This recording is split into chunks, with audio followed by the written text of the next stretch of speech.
And this cloud is just going to drift you and flow you to the most relevant time, to the most necessary place. You're just going to drift and float. And when this cloud puts you down, what do you see around you? The atomic bomb. I see the mushroom of the atomic bomb. So is this the atomic bomb over Hiroshima? Yes. So what Mm, what they're saying is, like I said, yes, but they're saying like there was one before that, like testing. what kind of feelings do you get as you're watching this happen?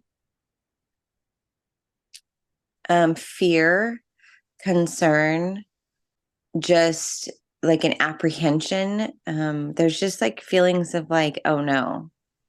And the concern because of the negativity of the impact within like the ripple effect of the impact of this. And like sadness, like I can feel Gaia is just like, it feels kind of heartbroken Why is she feeling so heartbroken when we started using nuclear weapons? because what she was hoping for was to ascend with humanity. And at that moment, she felt like her ascension was imminent and that she was going to have to do it with or without humanity Why was and that? all the other beings, like the animal life, plants, all those things. Like she just felt the burden of carrying all that. And she felt like, you know what, like, okay, like now they've made a choice that like I have to go without them potentially. Why was that such a pivotal point for humanity? Because mass destruction on that level goes out into the cosmos and actually affects the cosmos, and it affected Gaia's free will. So when they made such a big decision to create those weapons of mass destruction, that they could have chosen peace resolution, they could have chosen many different ways to have engaged in the war that they were going through, or to engage in their protection, if you will, or the ways that they negotiated with other land masses that held different flags. And when they chose to use science to cause mass destruction, um, it really changed the trajectory of where humanity was. If we're an aspect of Gaia, how can humans affect, or how could humans make choices that are against Gaia's free will?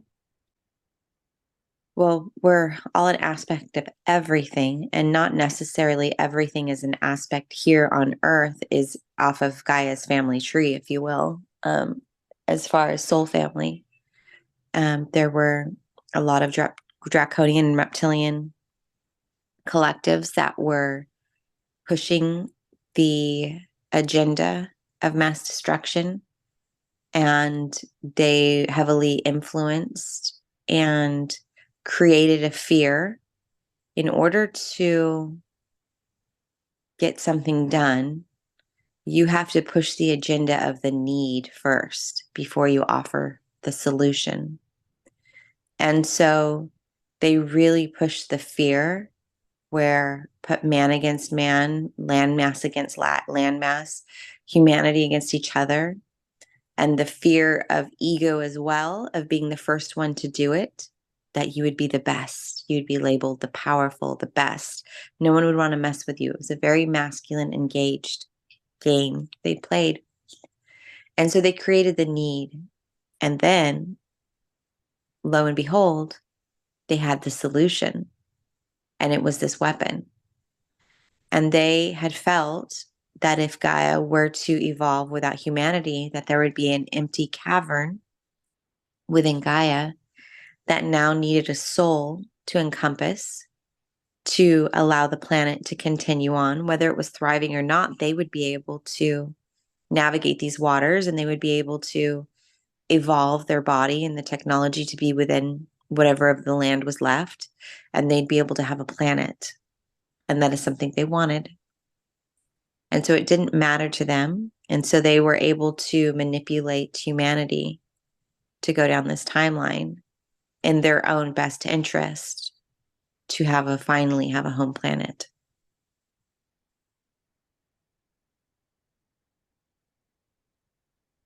So, what happened after that? So, I know the Galactic Federation decided to start sending souls or waves of volunteers.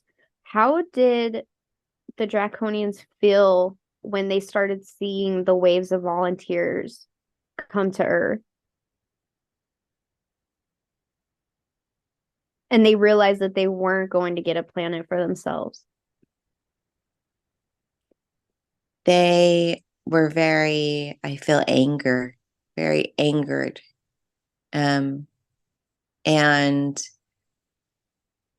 really showing them strategizing to make it be to slow down the process. And like they didn't understand at first. They're showing me like a Trojan horse. Like they felt like the volunteers were Trojan horses.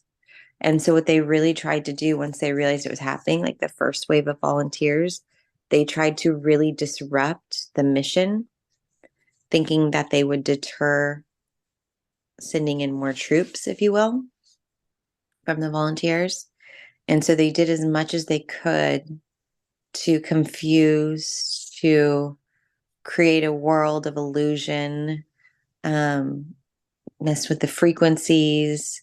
There were a lot of like interdimensional things happening, interdimensional battles and stuff going on that you wouldn't see with your own eyes within the realm of Earth. There was a lot of different things that happened, and they tried their best to infiltrate and confuse the volunteers because they knew the volunteers wouldn't have as much of a connection and understanding and knowing of who they were when they came here. And so they did their best but they were very, very angry, but they were very strategic and militant in how they approached the situation. Like they approached it pretty strong in the beginning. How did Gaia feel about the wave of volunteers coming to Earth? She felt relief, but still sorrow because knowing that it was just she understands the plan. Like there's a very flow in how this is being expressed to me.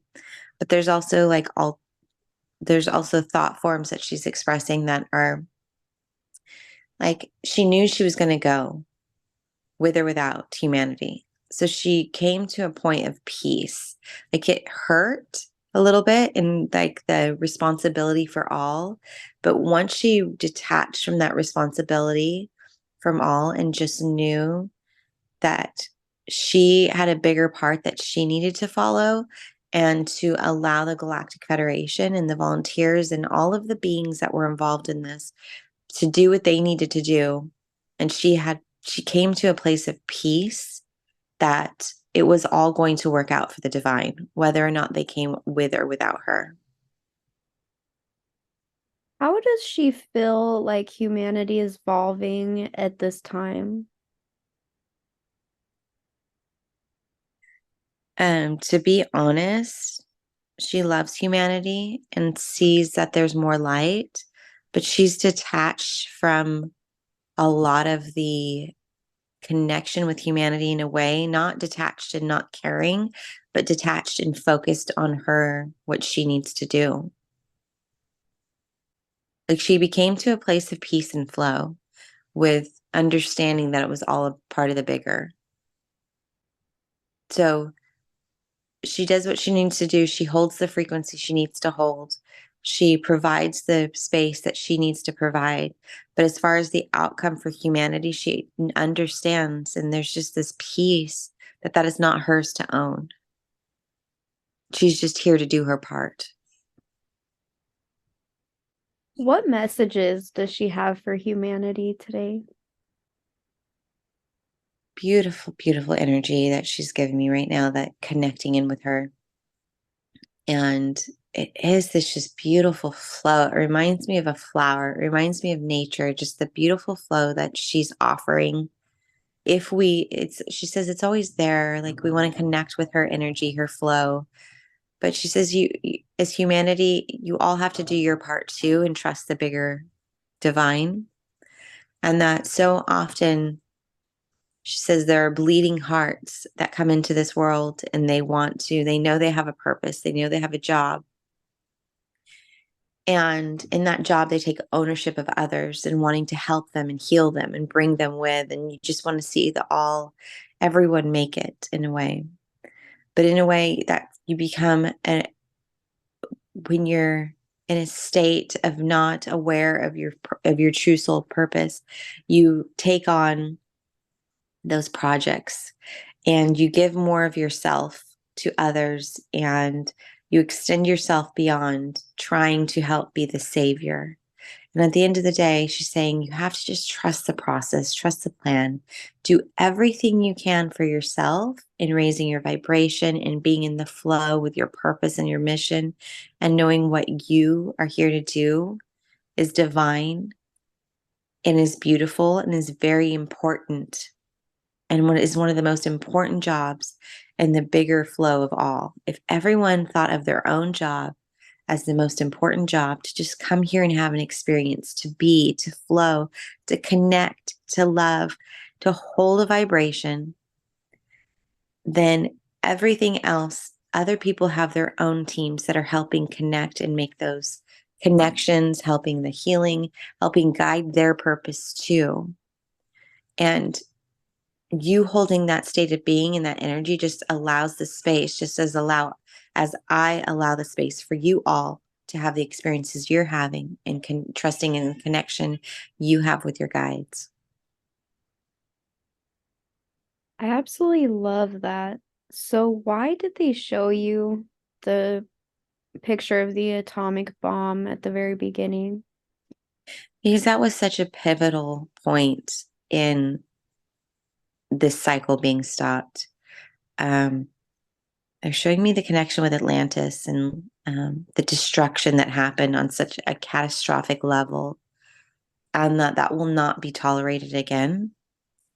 Um, that it's the make or break it time in a lot of ways.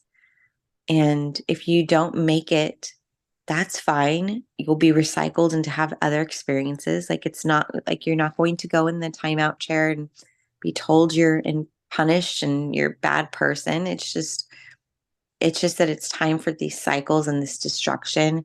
It's just the destruction, if it's allowed to continue, will continue on such a level that it'll spread to other experiments and other planets and galaxies that it will violate what they're working towards. And it's just not going to be allowed. And that they're saying that that was a very pivotal point, and as this time in humanity is a very pivotal point.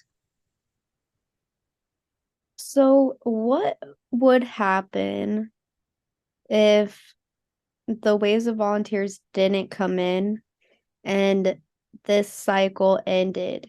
What would happen? Would we start a new cycle? It would have been sealed off completely. There would have been the souls that just hadn't made the integration to higher ways of being, the higher frequencies. They would be recycled back to source, kind of cleansed. Some of those would be taken to a different 3D planet to learn different skills, as long as they had markers of lessons that they had learned and had already checked those boxes. The ones that had held that frequency would have been allowed to ascend to a higher frequency. And it would have been it would have been a sorting of just, all the souls would be done here. The souls would not be allowed to go with Gaia. They would not have ascended with Gaia. Beautiful. So why is it so important? So I had a BQH session earlier today where I saw 5D Earth and I was seeing it looked like cities and skyscrapers where nature was running through the buildings. And nature was actually a part of the way that we build these new ways of being. Why is it so important for us to live in harmony with nature?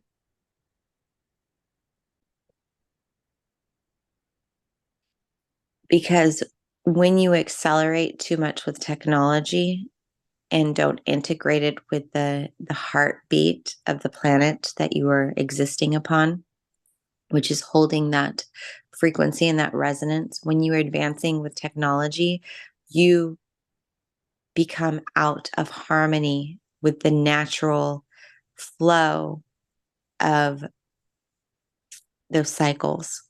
Harmony holds the flow, our nature holds the harmony and the flow.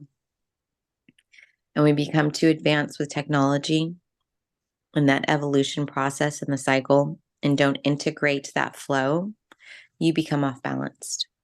And what the opportunities we are trying to take are to integrate, if you will, the left and right hemisphere, integrate the all.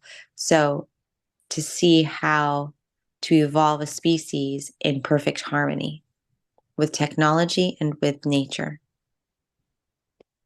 Would there ever be the possibility of nuclear weapons used on fifth dimensional Gaia? That nuclear technology is, there are different laws that apply that are hard and fast in the higher dimensions, and it is, you use energy as far as harnessing the power of the energy in a different way. So it's not necessarily nuclear, but it's a different, like it's more of a clean energy that they use, is how they're really showing it, to utilize and harness. So I've heard that even on higher dimensional planets, there's still war. How is there still a place for war in higher frequencies? Because higher frequencies, as much as you want to think of that it's unconditional love, it's not necessarily, um, that's not necessarily what you feel like all the time. That there are other lessons to be learned on the higher dimensional that have higher perspectives. Think of dimensions as perspectives. So you're exposed to more information, you're exposed to more connection. That doesn't necessarily mean that there aren't going to be some of those conflicts and the resolve for power. Beautiful. Does Gaia have any final messages for us today? It was so beautiful to be able to connect with her. Just to be in your flow, just to be in your divine, just love for yourself and connection with all. Just stop and take a look at the beings that chose to be here, as trees, as plants, as animals, as even your fellow human being. Like when you stop and you just connect with, like, hey, just connect that they're here for you. They're here to remind you of the beauty, remind you of the beauty you encompass within, remind you of the beauty that encompasses without. All of these things just remind you that just, it's, everything has a season. Everything's always changing. That whatever situation you're in now, right now, today, might not be the situation tomorrow. So enjoy the season that you're in. Enjoy the season of the things that you see with your eyes and explore around you, and just enjoy it all. It's all for you. It's all a gift, and it's all a part of the bigger all. I love that. Thank you so much for your messages today.